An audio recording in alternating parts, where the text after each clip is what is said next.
Who is the most underrated actor of all time? It's Dolph Lundgren. Correct. Why? Well, because of his spiky hair, and Yep. his ice-cold demeanor, and his big muscles. Absolutely. I must break you.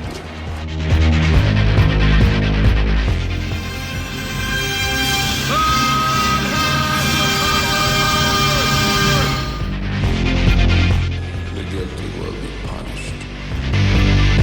My name is Sergeant Andrew Scott. Come on, guys, don't do this. If I don't get breakfast, I get real grumpy. I don't think you like me grumpy. And you go in pieces, asshole. Let's kick some ass.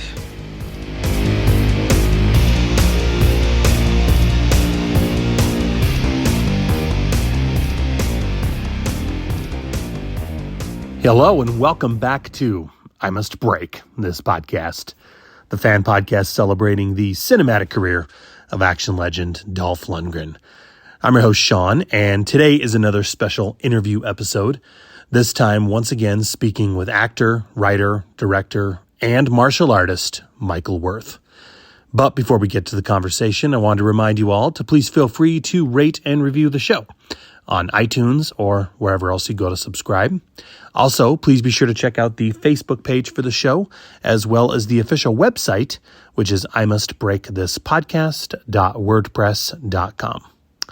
So, with that out of the way, now onto the conversation. Recently, I had the immense privilege of welcoming Michael Worth back to the show to discuss his upcoming film, Wanted Man. Now, in the early days of this podcast, I had the pleasure of chatting with Michael Worth, and in that conversation, Worth and I chatted about a pet project that he's been writing alongside Dolph Lundgren called Wanted Man. At the time, the film had been going through dozens of rewrites, and it was still unclear if whether or not this project was ever going to see the light of day. But now, 4 years later, Wanted Man was not only finally able to get off the ground, but is actually gearing up for release on January 19th, courtesy of Quiver Entertainment. In this tribute to Clint Eastwood's action classic The Gauntlet, Dolph plays Travis Johansson, a police officer tasked with escorting a valuable witness across the border. Yet this assignment won't be easy, as Johansson discovers that there are members on both sides of the law who will stop at nothing to ensure that Johansson and his witness stay in Mexico. You have to save yours and our reputation. The DEA murders in Silverado, remember that? Yeah, 2 undercover agents killed in a drug buy. We're DEA! I got the marshals to agree to send you down and bring those 2 witnesses back here.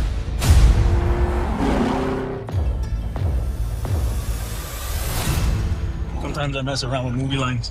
You looking at me? Mm-hmm. Somebody else around here? ¿Algún problema?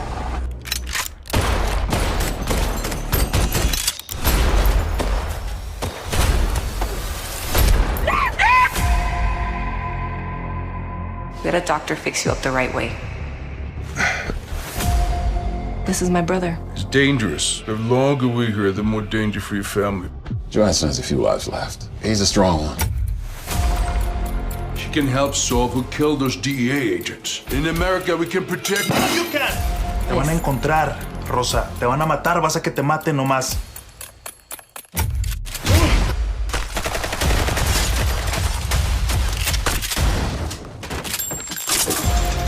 I saw what happened that night, and they know it. So who do you know that you trust that you can call? So many questions, my friend.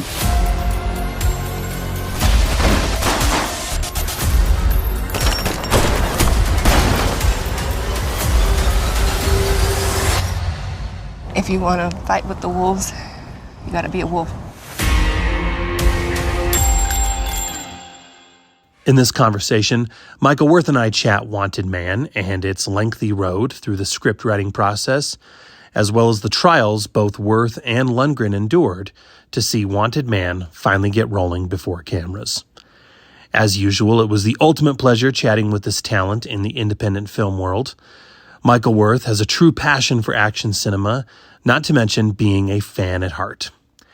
Please be sure to check out Wanted Man, which will be released on January 19th from Quiver Entertainment.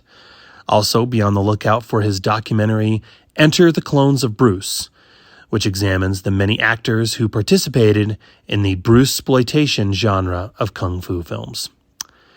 So with that being said, here is my second conversation with Michael Worth on I Must Break This Podcast.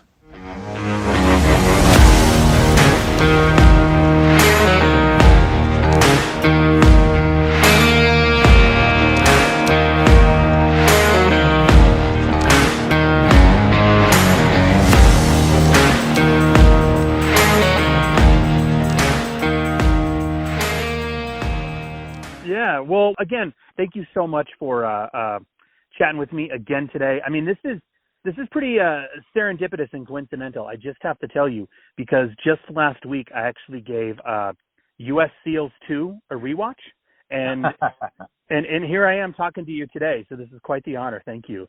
Yeah, sure. I think I think it was.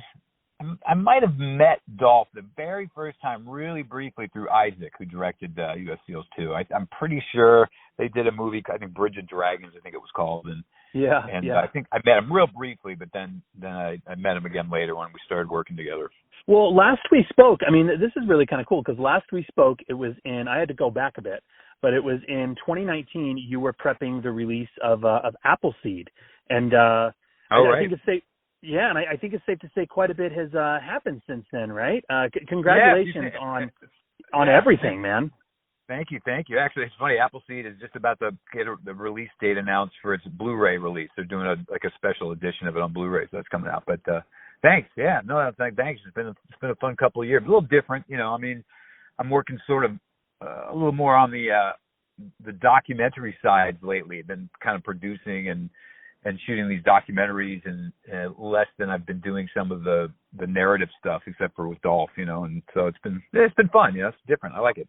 Well, yeah. Speaking of different, I mean, that's what I have to say after watching these films. Okay, so I watched Appleseed when that came out, and then U.S. SEALs 2, and it's really amazing. I have to give you major props, actually, because it's really kind of cool watching someone straddle multiple genres. And I think, I mean, is it safe to say it seems like that's what many actors, especially those of the action genre, hope to do, is, you know, not necessarily be typecast in one genre, but successfully navigate multiple genres. And you seem, I mean, correct me if I'm wrong, but you seem to have made, around the early 2000s, you made a conscious effort to move out of the action genre and really diversify yourself, right?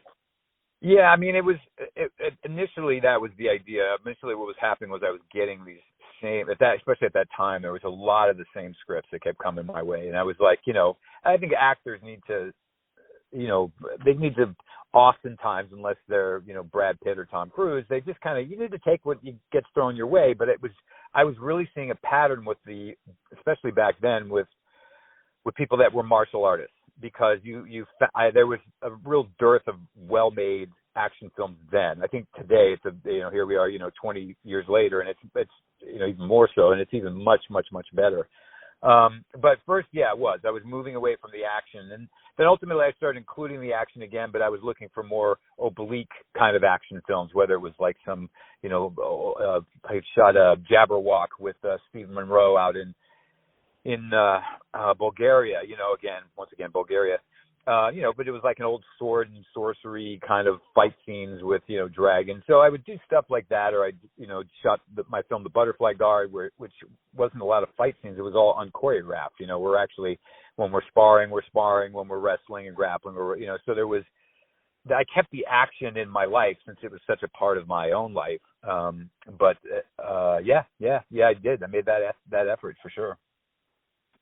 Well, speaking of action, I mean, that's an excellent segue, okay, because I really, really want to talk to you about Wanted Man. I mean, okay, here you are back in the action genre. I am so psyched to see this film. I mean, and you, of all people, have to be extremely excited to finally see it happening. I mean, you and Dolph, man, you guys have been working on this film for just shy of 15 years. Is that right? Yeah, pretty close. I mean, it goes to show sometimes you think, oh well, if you're not getting a movie made, it's probably because you don't have any contacts. But between Dolph and I, the amount of contacts we have was pretty big, and it took a while. It definitely took a while. Well, that's what's truly amazing, I think. You always hear about all of these various unfinished films that are in Hollywood, right? From amazing scripts that just can't find the funding, or films that do start funding, but then the plug gets pulled. But I mean, it seems like, after a very long, arduous journey, we can say that Wanted Man is finally here. It actually got a release date. It's going to be coming out January 19th, courtesy of Quiver Entertainment. Congratulations. Thank you. Yeah, good month, right? A couple days after my birthday, I think, or a few days after, anyway.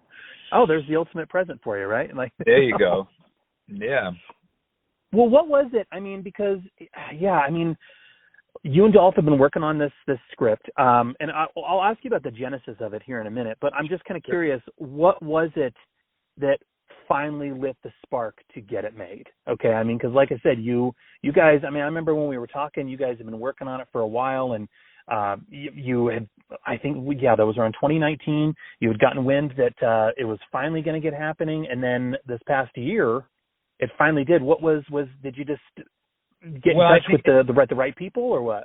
Yeah, I mean, at first it's when you're writing, you're still trying to find what story you want to tell, and then once you get that, then you're kind of passing it around, and people get a hold of it. And at the time when we first started, there was different reactions to it, and then Dolph and I, we would go, okay, let's take this back to this, and I go back and I go write it again and bring it back, and we discuss, and so that's a long process, but eventually you get to the point where you're like, okay, we're feeling pretty solid about it, and then you got to start going to production companies and trying to get it off, get it greenlit, and that did happen with one company, but then it came, this was, I think we took it to Cannes, or it was taken to Cannes, I should say, and then, but they came back, and I wasn't privy into these meetings, but they basically, Dolph had said that they were not, coming up with the things he needed to make it, it wasn't like some weird demand or anything, it was just in terms of the ability to be involved in the edit and stuff that he really wanted that was kind of being cut from him. So we pulled it back, and we kind of had to wade through COVID and all that brought until, after he was getting ready to go, I think he was getting ready to do the Expendables, and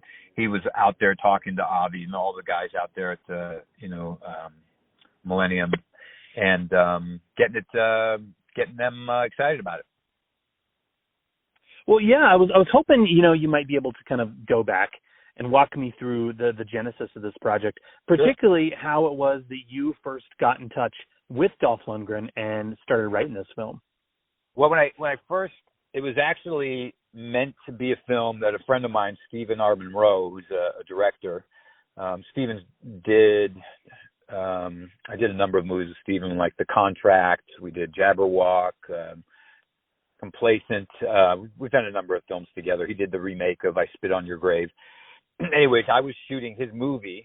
We were shooting a film for Stephen J. Cannell called Left in Darkness, I think it was called. And I had a part in it. And so he brought Dolph over because he wanted Stephen to direct this film that he had this idea for. It was at that time more of a Western, just like a traditional Western. And Stephen said, well, let's come meet Michael. He's an actor and a writer, friend of mine. And he said, sure. So I met him on the set of Left in Darkness in downtown LA. And after that, probably didn't pick it up. I was sending him some notes here and there, et cetera. And then it sort of morphed more into a modern day idea where he was wanting to go with the Gauntlet. And finally, he just kind of came up with the idea. He wanted to just direct it himself. Like, it pretty early on was something he had decided, he wanted to tackle it. And so that was how we started. And we started writing this story that was very much based on the Clint Eastwood movie in tone, and we wanted to give him a character where he was a little of that sort of cantankerous, more like Eastwood maybe in, Gran Torino or something, where he's not the best character in the world, but it gives him somewhere to go. And so it was pretty fun because, he really was willing to kind of go for it. And so we had a script for a number of years that dealt with this character that he was playing, this character of Johansson, and this female that he goes, much like Sandra Locke played in The Gauntlet, where he goes to get this, hooker and bring her, but in this case, bring her across the border, the Mexico border.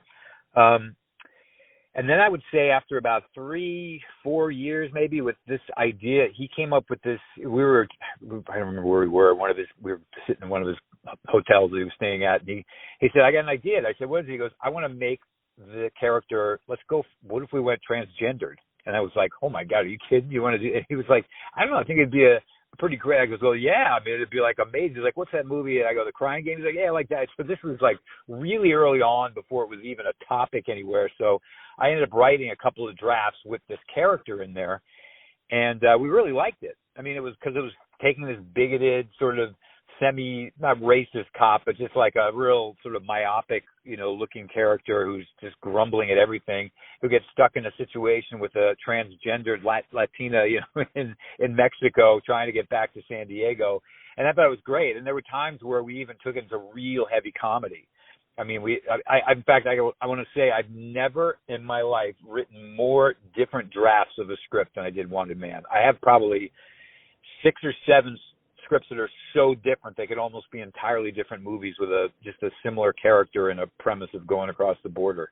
There's a point actually where he thought he was about to do a movie, I think, with Cuba Gooding Jr. And he said, before they did it, he said, maybe we do a buddy cop movie where I'm a cop and I go with an FBI agent and we go out there and we get this character together and we bring it. So I've got a couple versions where it's him in a buddy cop movie with another character that but even at one point, it was a super, super slicked out action film where it had these wild assassins chasing him through and, some crazy stuff. And, so, I mean, it's really, really, really gone through a lot of, I mean, I don't think I know for a fact I've never put as much effort into a script in my life. And in terms of its evolution,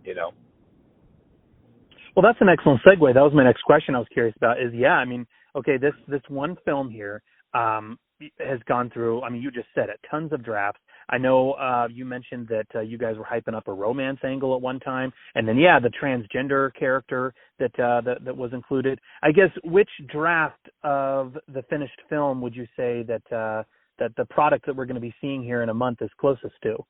So it's very ironic because you go through all of that, and this is very typical Hollywood, right? So when we started, when I knew we were getting pushed into production, at that point, the script that I had done for him was still this character of this transgendered character that he goes over with and forms this relation. The relationship is very underscored, but it's just like he gets very close to this person, through the course of the story. But it was just sort of an organic thing to really write some great drama from.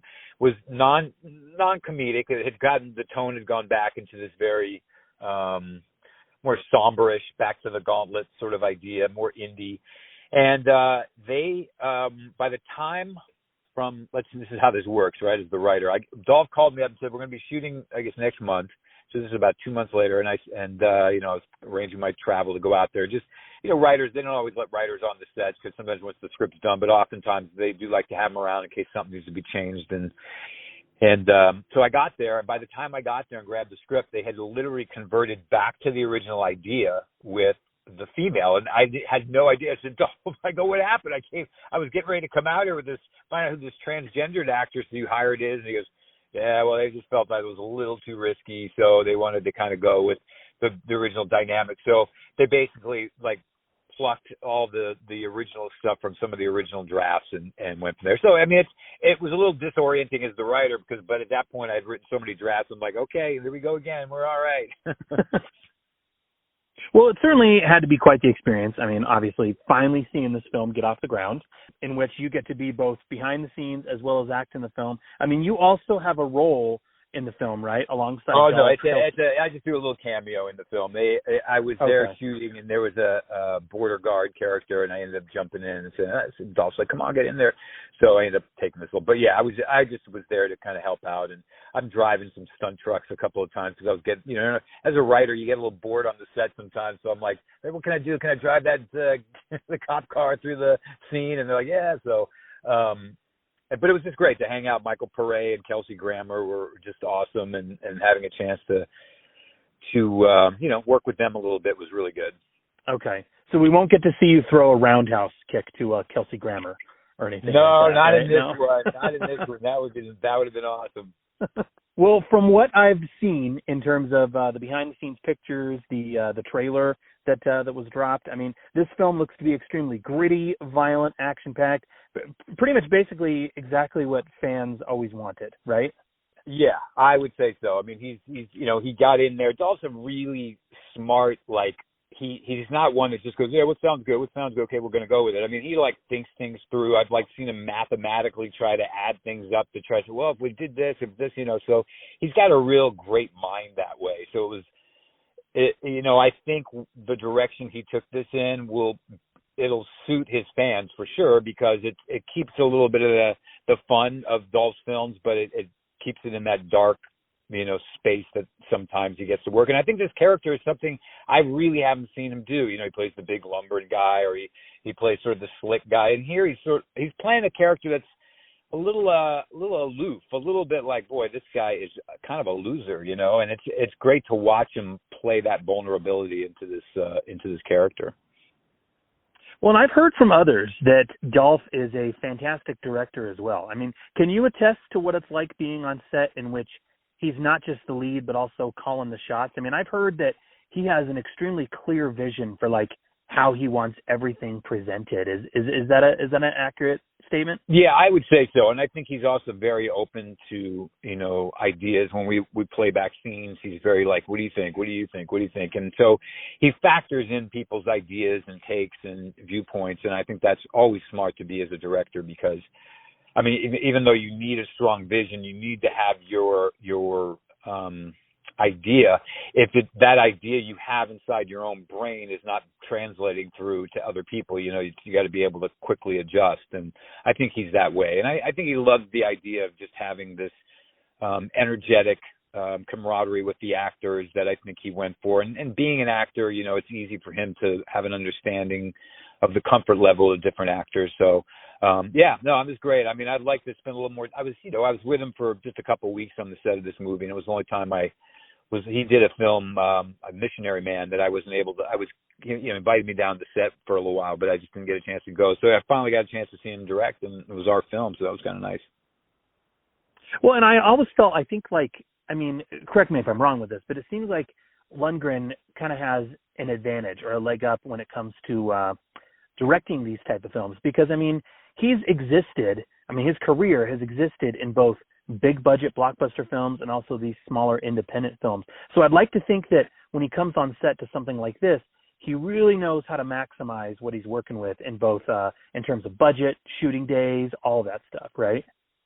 Yeah, no, I mean, his experience is pretty great, and he's not stuck, like you said, and sort of because there's two different levels. You've got your studios where it's like you just don't even you don't even know how the money is even where it's coming from. It's just flowing, and there's 50 trucks and hundreds of people on the set. And then you got these indie films where you can sometimes walk around with 15 people as the cast and crew, and so he's got a really good experience level with both. He's gone down into the trenches and done some of the smaller films to try something new and play around. And then he's been lucky enough to go back and forth. There used to be a little bit of a stigma where if you'd done the big studio films and you did a little independent, it's like, oh, you're done. That means you're done. But, it's not the case anymore. And he certainly is a great example of somebody who's always gone back and forth. So, I mean, are you at liberty to talk about, what's next for you? I mean, obviously you have this labor of love, okay, that you've been working on for well over a decade that's finally going to be coming out. But you seem like a guy that always has a few projects percolating, especially your love of the Bruceploitation genre. Are you at liberty to discuss what else you're working on at the moment? Well, the immediate stuff coming up is the one you were mentioning just now. The documentary is that's touring right now at a bunch of film festivals, called Enter the Clones of Bruce, which I started producing over 7 years ago, and we traveled all around the world, and on a subject that as a kid is how I cut my teeth on filmmaking, was watching all of these kung fu films, and specifically the Bruce Lee exploitation films. And so we made a documentary on it. And I have I've had a book that I've been working on and off for over 10 years that is just on the verge of publishing. And so this 2024 is going to be a big year for those fans of Bruce Lee exploitation and kung fu movies in general. But the release on home video for it will be, I think, in April. I think they're going to announce it January coming up. And it's going to be a pretty big event that I'm helping with many supplemental features and documentaries we're doing. It's going to be big. It's going to be a big kung fu release. So I am excited about that. And I actually did a few scripts that are being looked at right now that I'm really hoping one of them is going to kick in. When we tried to pull some extra money together, actually on the subject of Bruceploitation. I have a action sort of comedy film about these ex-triad people that get uncovered in living in America, and I wanted to bring out all of these 1970s actors like Angela Mao Ying, Dragon Lee, Bruce Lee, and Don Wong Dao, and bring them all out to play the leads in this film. But it's just been a real trouble to raise the money to get all the visas done and the travel and everything. So I'm hoping I'm going to get to do this movie with these guys. It's called House of Fangs. And then I been talking, talked a little bit last year to Scott Adkins. I got a couple scripts that I told him I had written, that one I was going to do for myself, but one I was going to just kind of wrote for somebody, just in general. I thought both of them he'd be good for. So I'm hoping to get him interested in one of them. And then I'm just going to keep on cranking, and I got some roles coming up that'll be fun, but otherwise it's more of the same, my man, more of the same. Hopefully Dolph and I have got another film to do one of these days. So yeah. Well, and you still have your hands, or perhaps I should say your feet, in the action genre. It sounds right. Yeah, like you're still practicing the martial arts on a regular every basis, day. right? On my way now to do a little workout. Yeah. Good for you, man. Well, thank you so much for your time. I really do appreciate it. Obviously, I'm really looking forward to this film. We'll finally get to see it on January 19th, courtesy of Quiver Entertainment. Mr. Worth, thank you again, man. I appreciate it. John, you bet, buddy. Good talking with you.